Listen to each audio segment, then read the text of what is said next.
नमस्कार, मैं अश्विनी कुमार। आज बांग्लादेश में फटाफट क्रिकेट यानी T20 वर्ल्ड कप के मुकाबले का आगाज हुआ।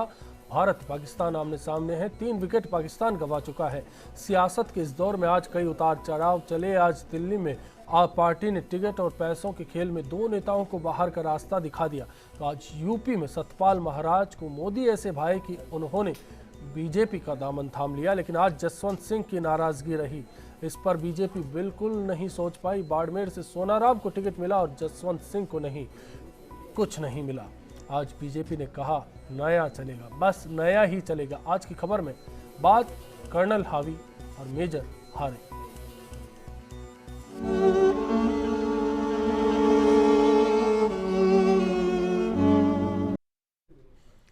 लोकसभा चुनाव में बीजेपी की संभावित जीत ने पार्टी के अंदर घमासान शुरू किया।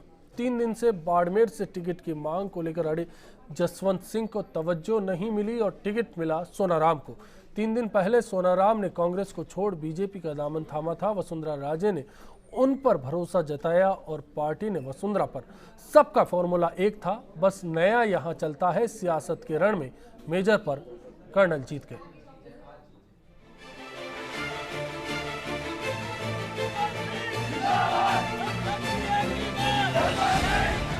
शुक्रवार की सुबह जब सूरज उगा तो जसवंत सिंह को उम्मीद थी कि ये दिन उनके पॉलिटिकल करियर का टर्निंग पॉइंट साबित होगा।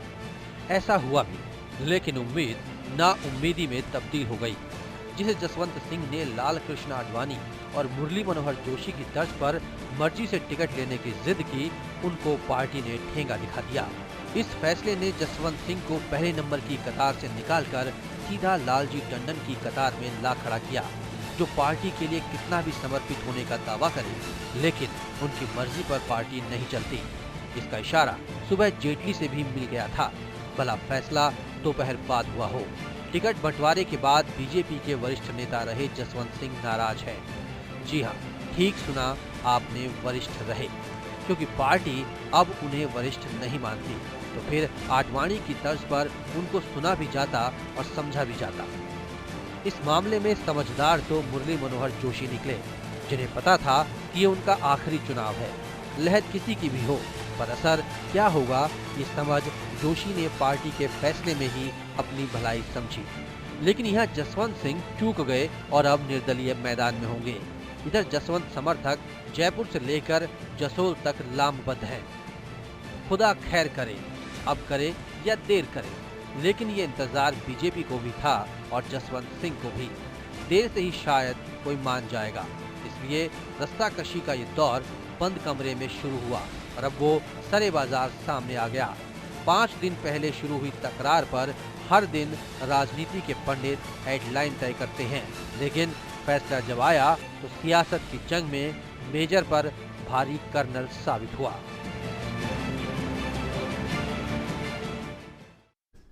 दरअसल बीजेपी में बाड़मेर सीट पर टिकट को लेकर शुरुआत से विवाद चरम पर था। पार्टी ने कर्नल सोनाराम को प्रत्याशी बना दिया है, लेकिन उससे नाराज हुए पूर्व केंद्रीय मंत्री जसवंत सिंह को मनाने की जिम्मेदारी पार्टी पर है।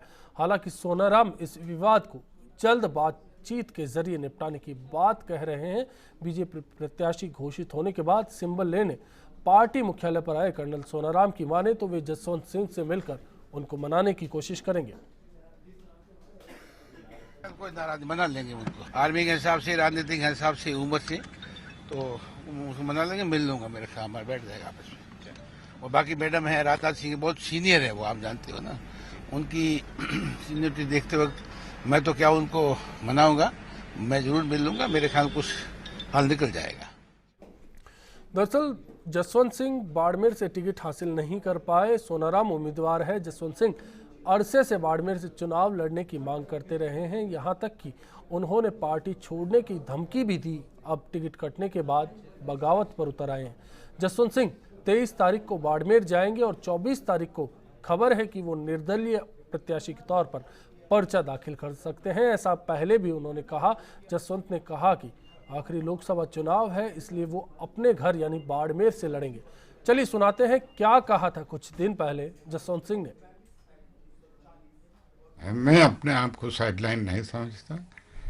जो मेरी आवश्यकता है उस अनुसार पार्टी उपयोग करेगी, ऐसा मुझे विश्वास है। दार्जिलिंग से आप चुनाव नहीं लड़के आप बाड़मेर जा रहे हैं। जी हाँ, ये मेरा आखिरी चुनाव होगा।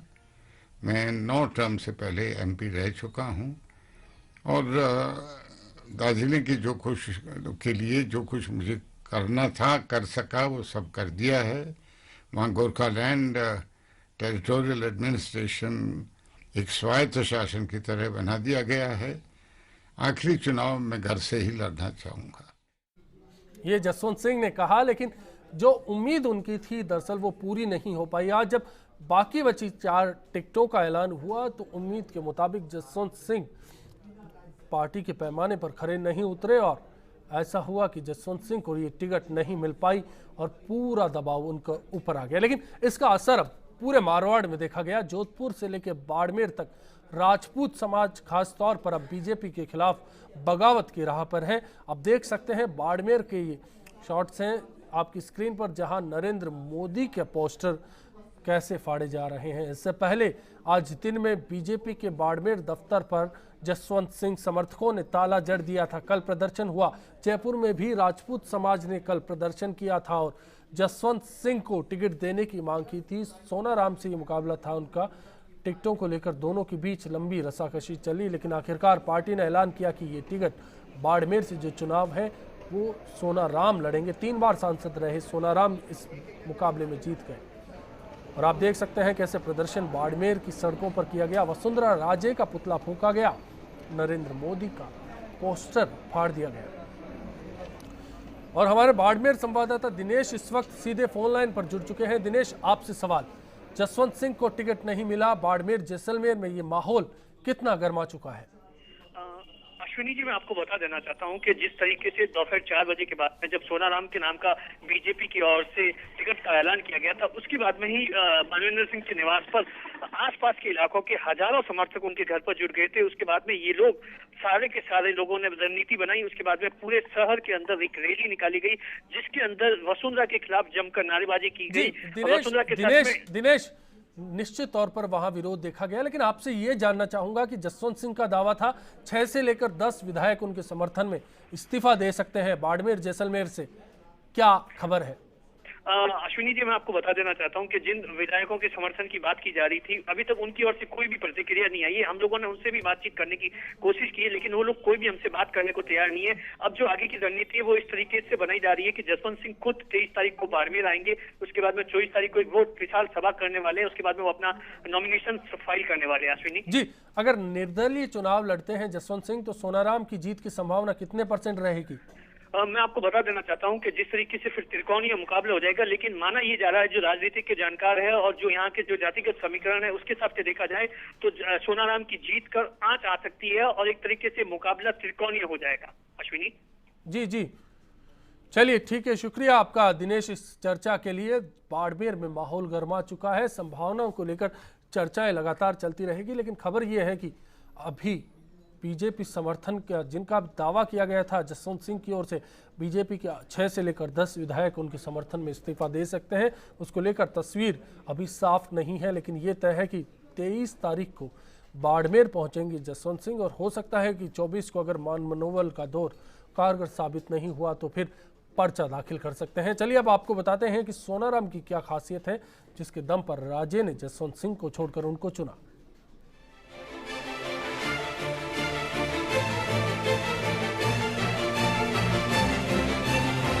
3 बार सांसद और कांग्रेस में जाट राजनीति की धुरी रहे कर्नल सोनाराम का बाड़मेर की सियासत में खास योगदान है। बाड़मेर की राजनीति में कर्नल सोनाराम चौधरी ने जब प्रवेश किया उस वक्त जिले में राजनीतिक जागरूकता का अभाव था।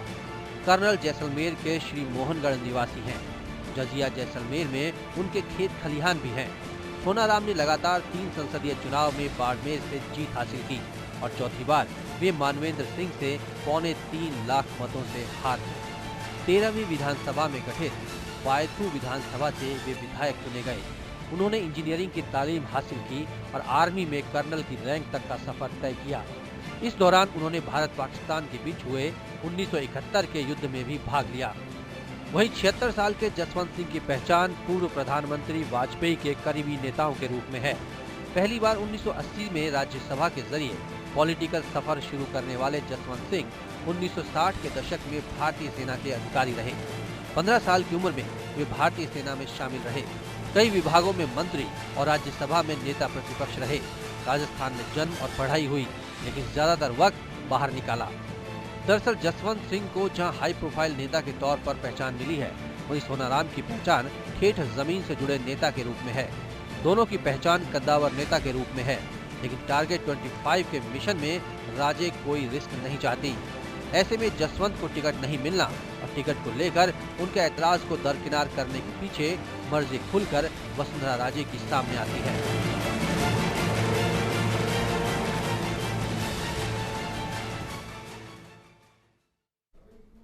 चलिए रुक करेंगे हमारे पॉलिटिकल एडिटर और मेरे वरिष्ठ सहयोगी मनु का, जो सीधा हमसे जुड़ चुके हैं। मनु, आपसे सवाल, किस आधार पर सोनाराम को जसवंत से ऊपर तवज्जो मिली? बिल्कुल अश्वनी, जो कर्नल सोनाराम हैं वो एक तो इसी कमिटमेंट के साथ में पार्टी में शामिल हुए थे कि वो उनको टिकट दिया जाएगा, और उस वादे को निभाने के लिए वसुंधरा राजे ने सारे नियम कानून जो कायदे जो पार्टी के लिए बने हुए थे सबको ताक पर रख दिया। क्योंकि कर्नल सोनाराम जो है, अभी जो पिछला चुनाव हुआ था विधानसभा का, भारी मतों से पराजित हो चुके हैं। उसके बावजूद एक जो पार्टी ने एक लाइन जो तय की थी कि ऐसे किसी भी व्यक्ति को टिकट नहीं दिया जाएगा जो भारी मतों से हारा हुआ होगा और विधानसभा चुनाव में हारा हुआ होगा, लेकिन इसके बावजूद भी दूसरी पार्टी से शामिल किया गया उनको, उसके बावजूद उनको टिकट दिया गया। और ऐसे व्यक्ति का टिकट काट करके दिया गया है जो पार्टी में पिछले 40 साल से हैं और एक वजूद रखते हैं पार्टी के अंदर, जसवंत सिंह, उसके बावजूद उनको टिकट दिया गया। तो कहीं ना कहीं ये है कि वसुंधरा राजे ने अपने आला नेताओं के सामने इस तरह की हट की है जिसके आगे सभी नेताओं को पीछे हटना पड़ा। और जसवंत सिंह की पहली बार नहीं हुआ है, इससे पहले भी एक बार जसवंत सिंह को पार्टी ने नकारा हुआ है। जब जिन्ना की किताब के लेकर के उनका विवाद हुआ था तो उनको पार्टी ने बाहर किया था, फिर उनको वापस शामिल किया गया और दार्जिलिंग भेजा गया, राजस्थान छोड़ करके। बिल्कुल मनु, उस वक्त निष्कासित किया गया था जसवंत सिंह को। लेकिन क्या माना जाए, ये जो फैसला है तय कर देता है कि सियासी जमीन पर सोनाराम मजबूत है और पार्टी ने जमीनी हकीकत के आधार पर यह फैसला लिया? बिल्कुल नहीं अश्वनी, ऐसा कुछ भी नहीं है कि कर्नल सोनाराम भारी पड़ रहे हो वहाँ पर। अभी जो हाल ही के अंदर आज की सूचनाएं जो मिल रही है उसके अनुसार तो कर्नल सोनाराम को वहाँ पहुँचने पर काफ़ी विरोध का सामना करना पड़ सकता है। जिस तरह से पूरे भारत के अंदर एक वेव बताई जा रही है कि भारतीय जनता पार्टी के लोग कह रहे हैं कि मोदी की पूरी लहर चल रही है, लेकिन हालात अगर देखे जाए तो वहाँ सीमावर्ती क्षेत्र के अंदर मोदी का काफ़ी विरोध हो रहा है। जसवंत सिंह के समर्थक जो हैं सड़कों पर उतर चुके हैं, पोस्टर फाड़ रहे हैं, बैनर फाड़ रहे हैं, और वहाँ के जो हालात बता रहे हैं वो भारतीय जनता पार्टी के काफ़ी विरोध के अंदर है।